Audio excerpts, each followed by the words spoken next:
Hey everyone, Jankston here. 2017 has ended about a month ago. It's been a crazy year, but it's been a great year. I think for me, but also for movies in general. It's been a great year for film. I've seen so many films in 2017 that have quickly become, some of my favorites in general. I mean, I can watch some of these films again and again and again, constantly. And I have. Uh, for as for 2018, 2018 is looking to be promising, but we'll see if it can be as promising as 2017 was. Now, I am coming up on finishing my top 10 list of 2017. I've had a lot of friends of mine ask me for it, and I will be releasing it.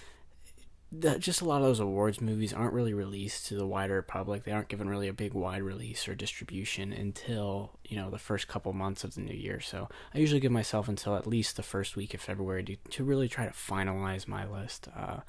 And then I still watch movies after that, but a lot of the movies I see, years and years down the line. In 2025, I may see a 2017 movie, but I don't think that movie is going to really crack my top 10. I mean, I feel like all the movies that are going to crack my top 15 really have I've already seen. So, with that said, I'd like to really look ahead to 2018 and just highlight a couple movies. I'll give you a top 10 anticipated, but I also would like to highlight a couple movies that I'm very, very excited for and I'm rooting for, but I can't really get myself excited for it just because I'm just so cautious about them. I mean, there's just some movies that I'm rooting for, but in no particular order. All right, one, I'm really looking forward to that animated Spider-Man movie, which is supposedly going to feature Miles Morales. Sony Animation is releasing this movie. It's called Spider-Man Into the Spider-Verse. It's supposedly going to um, widen the properties that Sony currently owns on Spider-Man. It's gonna focus on a different Spider-Man. Peter Parker's supposedly gonna be in it too, but it'll be focusing on the second Spider-Man, Miles Morales. So I'm really excited about that. That trailer looked awesome. The animation looked amazing. So we'll see if Sony can have a winner here. Um, Next up is another Sony, Spider-Man, Venom, starring Tom Hardy. Now, I am not a fan of Sony, the company, as some of my friends may know, but I am a huge fan of comic book adaptations and everything, and I am really rooting for Venom. Not because I really love the character Venom. I don't. I can take him or leave him, but I really want Sony to knock this one out of the park. Because if they can, it'll. If they don't, I mean, and let's say they have to fold up their Spider Verse or whatever it is they're calling themselves, then the only other studio left making superhero movies based on Marvel characters uh will be Disney, and I don't really like having one studio's vision on all of my favorite. I like having multiple. I loved, you know, a lot of what Fox has been able to do, and I loved a lot of what Sony's been able to do. The Spider-Man trilogy, I think, was really excellent. I loved some of the X-Men movies, Logan. Those movies are amazing, and I don't think Disney could do some movies like that. I think Disney has their own thing, and they don't really want to stray from that. So I'm excited to see what Disney does with some of these characters they have moving forward with the Fox deal. But I am very much rooting for Sony to hit this one out of the park because I just would love to see a very different superhero movie. Plus, if it's successful, it means that another company besides Disney is successful at doing this. All right, next, Annihilation, but it's a film by that guy who did Ex Machina, which was a very favorite of 2015 when that came out. It was a very out of the blue sci-fi film, and it kind of made Alicia Vikander a star. It's being directed by Alex Garland. He's the brains behind Ex Machina. Now, I didn't love Ex Machina as much as I had hoped I would, and everyone, but I think a lot of that was because it was so overhyped and it was just so not at all what I thought it would be. But I really need to give that movie a rewatch. But I am cautiously optimistic for Annihilation because I love sci-fi. Sci-fi is probably my favorite genre. So it looks pretty good. It's got a great cast. Oscar Isaac, he's quickly becoming one of the most sought-after actors working today. Natalie Portman, one of the best actresses working today. So, yeah, I'll give it a watch. Next up, let's say, is Ocean's 8. Ocean's 8 is a spin off movie of the Ocean's trilogy, with George Clooney and Brad Pitt and Matt Damon, those guys. Those movies are very, very fun, very, very entertaining. I've had a lot of fun watching those movies. Ocean's 11 is the best one of those three, and I love a good heist film. So the fact that they're doing a spin-off with George Clooney's character, Danny Ocean's estranged sister, and that she's sort of in the family business too, and she's sort of has her own scheme, and I kind of like that. I wouldn't mind going back and doing more fun heist movies, and plus the cast is great. Sandra Bullock, I really, really like Sandra Bullock as an action star. A lot of people seem to forget how good she can be in an action movie. Um, so I'm really excited for it. Some people are hating on this and they say the trailer's too cliche. I just think, hey, it's full of it's a heist film. There's going to be a lot of heist cliches, and it made me excited to go back to that Ocean's world. It was letting me know we're in for more of the same, and I don't think that's necessarily a bad thing. So yeah, Ocean's 8. 8's again my favorite number, and there's supposedly going to be a cameo by Matt Damon's character in the film. So I mean, I don't mind. If it could lead into a huge. I feel like they're gonna do this film, and if it's successful, they may do like sort of a crossover and have Danny and his sister do a big heist film together. I think that would be awesome. I think just for the potential there, that's some reason for me to watch this movie. All right, next up, X-Men Dark Phoenix. Again, like I said, rooting for Fox, knowing that this might be the last X-Men film we get. That's not Disneyfied. I am excited for it. Let me see it. I actually liked Apocalypse for what it was. Not as good as Days of Future Past, but I liked that it was going more of that direction and less of the direction of the original X trilogy. So yeah, I'm excited for X-Men Dark Phoenix. Tomb Raider, starring Alicia Vikander. She is one of my favorite working actresses today. I just really think this movie could be that almost Indiana Jones kind of feel. And I'm really hoping it is. It might be a good movie for video game movies, and I have no nostalgia for the Tomb Raider games. I've never played them. I don't know anything about them, so I'm going to go in there completely having no idea what any of these Easter eggs are and just hoping it's a good adventure movie. That's really all I want. All right, getting into what is my top 10, but first, the one that just made it out of my top 10, Jurassic World 2, or also called Jurassic World Fallen Kingdom. This movie just eked out of being in my top 10.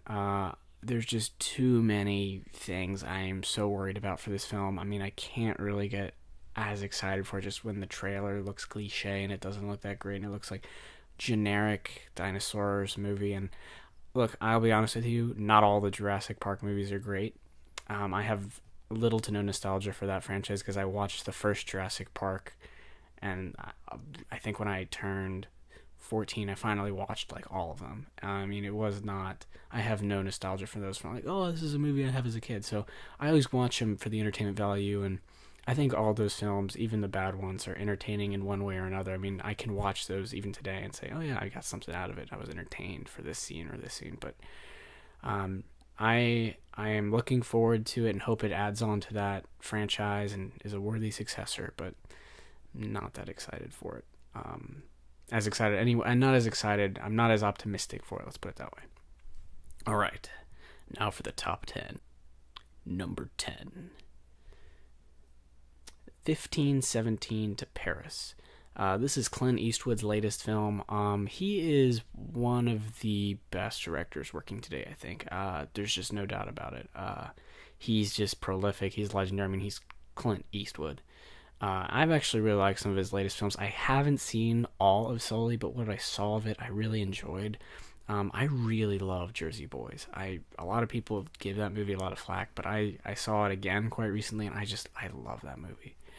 And I also really like American Sniper. I mean, American Sniper is a powerful, powerful movie. So I mean, he's doing another true story.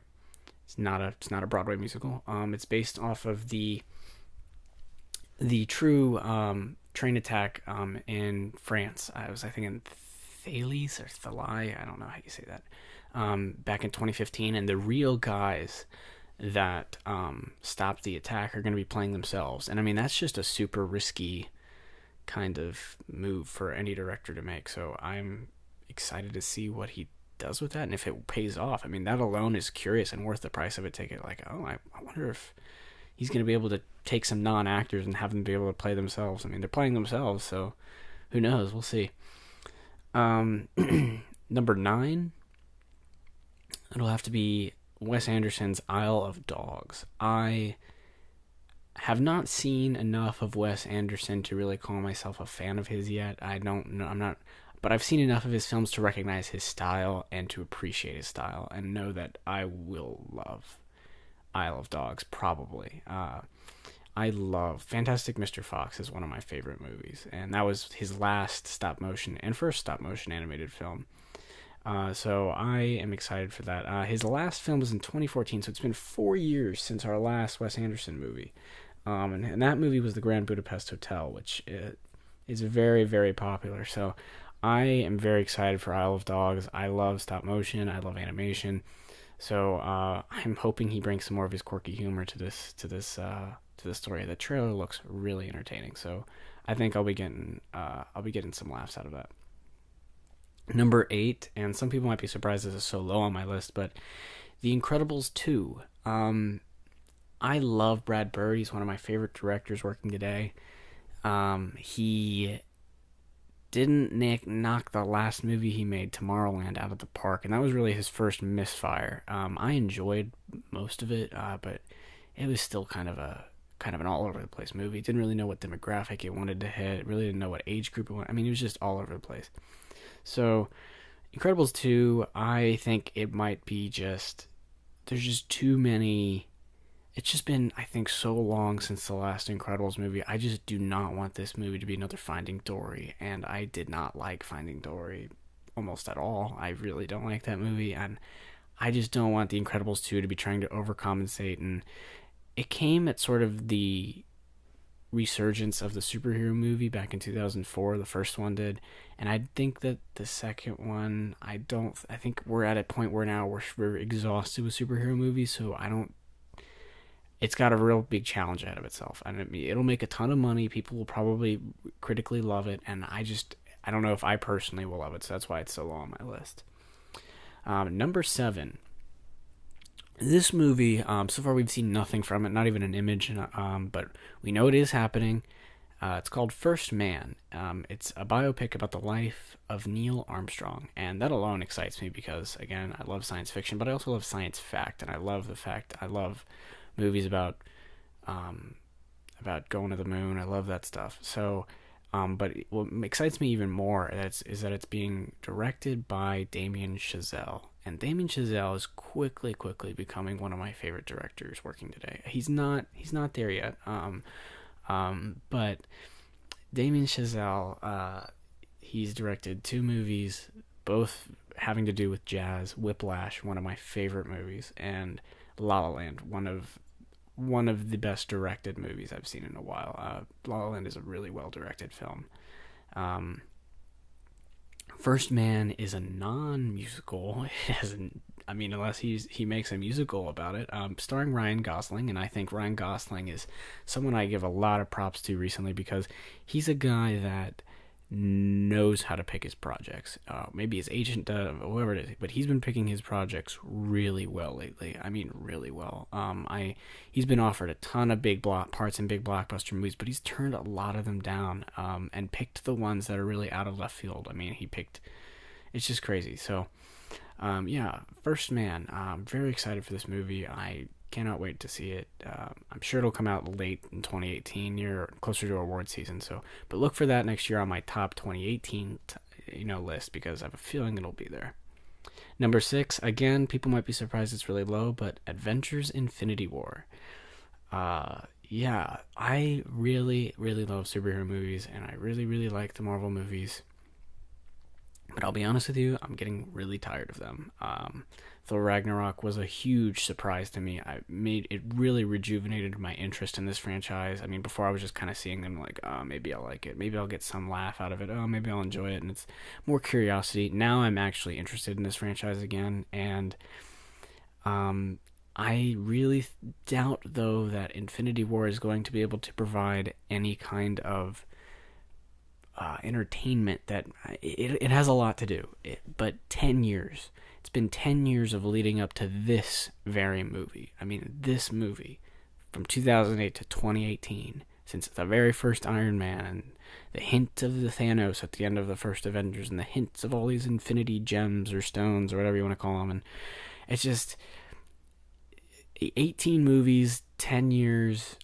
I don't really, I do not see it being, oh, this was totally worth the wait. I mean, it's got a long, that's a lot of build up, that's a lot of hype. I just do not see any way that it'll live up to all that hype. I mean, that's a lot of promises. I mean, there's 6 Infinity Stones, so you're spending 17 or 18 movies about these Avengers and these heroes looking for these 6 stones. I mean, that's just a huge leap to make. I mean, I am rooting for it. That trailer looks dope. I think that trailer looked awesome. I mean, it gave me goosebumps. I am excited for it. I'm excited for it as a comic book fan. I think it'll change superhero movies.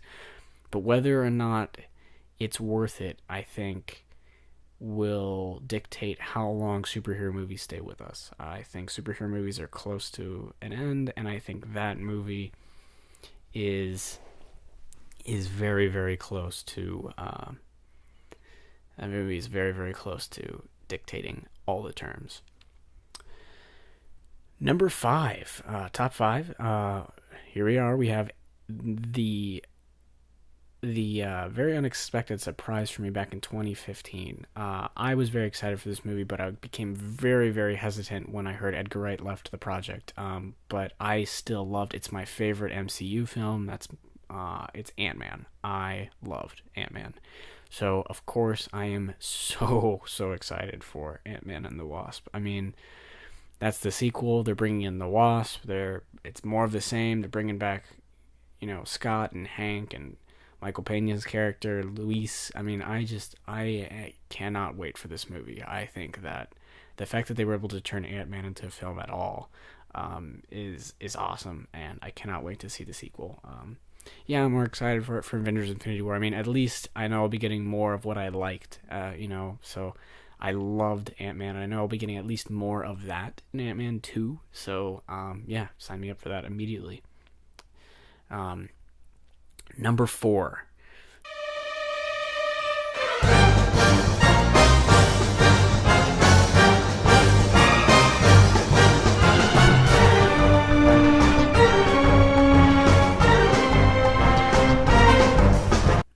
Mission Impossible 6.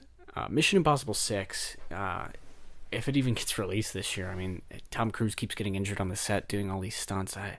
God love him, because he keeps doing all of his stunts and does his own stunts. And I love that he cares that much about, how real everything is, and he really is putting himself out there. But I mean, this is a 50-year-old guy just crashing into sets and riggings and falling off of things. I mean, he's going to get seriously hurt, but it looks really great. I love the Mission Impossible franchise, something I really only got into about 4 years ago, but man, I love this franchise. Anytime that there's a new one, yeah, sign me up. It's going to be action-packed. It's going to be suspenseful. There's going to be some of the most impossible stunts that's going to amaze me. I just cannot wait. Henry Cavill's supposed to be in this one. It's bringing back Ving Rhames, all these guys, Simon Pegg. So it's bringing back, a ton of the old cast members and, introducing a ton of new ones. So I cannot wait. I loved Rogue Nation. Rogue Nation is actually probably my favorite of Mission Impossible franchise, and that was the last one, so I can't wait for this one. I can't imagine how they're going to top the last one, so yeah, bring it on. Number 3, I told you I love sci-fi, and boom, here you have it, Ready Player One. This comes out in March, I think. Being directed by Steven Spielberg, based on the very popular science fiction novel Ready Player One. Yeah, that trailer, gosh, it gave me goosebumps. It let me know, oh man, sci-fi. Like, I bought the book. I'm gonna read it before the movie comes out. I'm excited for it. It looks awesome. It looks like Spielberg's, going back to blockbuster filmmaking. I just hope that they're, it's a good story, not just a bunch of Easter eggs being thrown in your face. Because it's like, I think nostalgia done right, is a very good thing, but I also think that we overuse nostalgia. I think a lot of films overuse nostalgia in trying to make you like something, and I just hope that this film is more about like, hey, I hope you also care about the characters and like what the story is, and that it's original story but filled with callbacks to things you might like. I don't know. Well, it's got a big balancing act ahead of it, so I hope it does well. Number 2. It's another sci-fi film, and it comes out on Netflix in early mid-February. Maybe it's called Mute. It might be called Mute Witness in other countries. I don't. They haven't released any trailers, anything for it yet. It's supposed to be getting a very limited theatrical release, so I hope I'll be able to check it out. It's being directed by Duncan Jones. And Duncan Jones has not made a film I disliked yet. His first film is Moon, is the 2009 science fiction film Moon, and I love that movie. It's one of my favorite movies. It's fantastic, and this one is sort of supposed to be a sort of follow-up to that movie. It sort of exists in the same universe, and there will be callbacks to Moon, and it will let you know sort of what happened, like the aftermath of that, but it's not a sequel to that movie, so I'm excited just hearing that, and this is something that Duncan Jones wanted to direct since he started working on Moon, but he couldn't get the backing for it, so he finally got the backing for it at Netflix, and it's supposed to be like this Blade Runner-esque world, and it's about this mute bartender. I think he's being played by Alexander Skarsgård, and Paul Rudd's in this movie too somewhere, and he's trying to solve the disappearance. He's this mute bartender trying to solve the disappearance of his wife or girlfriend, and that just sounds so intriguing to me. Like, it's this very small, like, personal story in this really big world, and I hope it's awesome. I cannot wait to see it. Duncan Jones, his other claim to fame is that he is David Bowie's son. So, who knew that David Bowie's son could direct, a really great sci-fi movie? But he did it. So, awesome. And my number 1 most anticipated movie for 2018 is Aquaman. I mean, how could it not be? The movie has a huge pressure on its shoulders. I mean, the fate of all DC movies kind of rely on whether or not this movie is successful or not. Look, Aquaman's my favorite superhero. You could put his name on, one of the worst superhero movies, and I'd still go see it and probably love a lot of it. But because he's my favorite superhero, I'm also probably going to be very, very critical about it.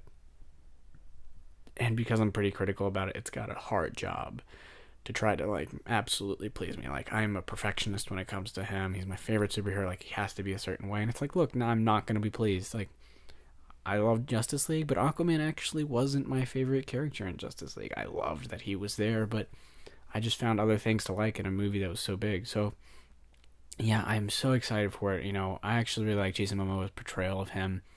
I feel like the way they used him in Justice League was just really predictable for me. Having read so many versions of the character, I just felt very overworn, and maybe to the general audience member it wasn't, but to me as a fan it was. So I just hope it doesn't alienate me in trying to please the general audience. I hope it actually gives me something as a big fan of the character. So anyway, that's my list.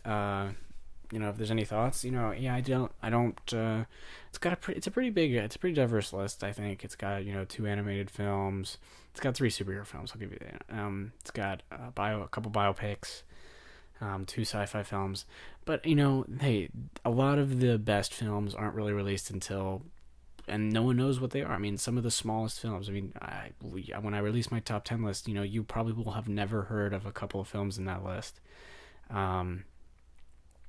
But except maybe for me, talking about them. But I cannot wait to see some of these films.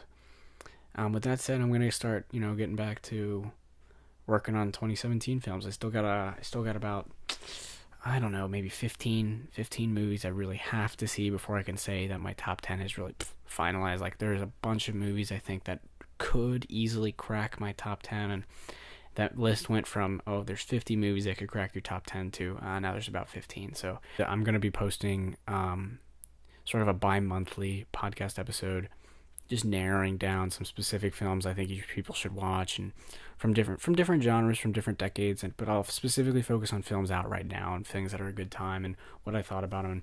And I'll be releasing that, and I'll also just have some discussions and some games I'll play, and I'll be releasing those on YouTube. I have a site that I've been using, but that site is proven to be unreliable and what it's charging me and everything. So, yeah, from now on, you can expect, just to subscribe to the channel.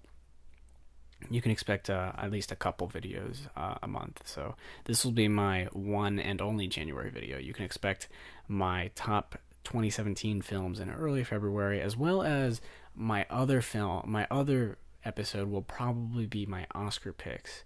I do, starting, last year I started this where I do Oscar predictions for different categories, and I'll do sort of two things. It's like who I think will win, and who I want to, because it's never the same. One thing I've learned from the academies, it's just never the same. But yeah, until then, enjoy your lives, and catch you on the flippity flip. There's a barrel of fish in the ocean. There's a lot of little birds in the blue. Neither fish nor fowl, says the wise old owl, could love you any more than I do.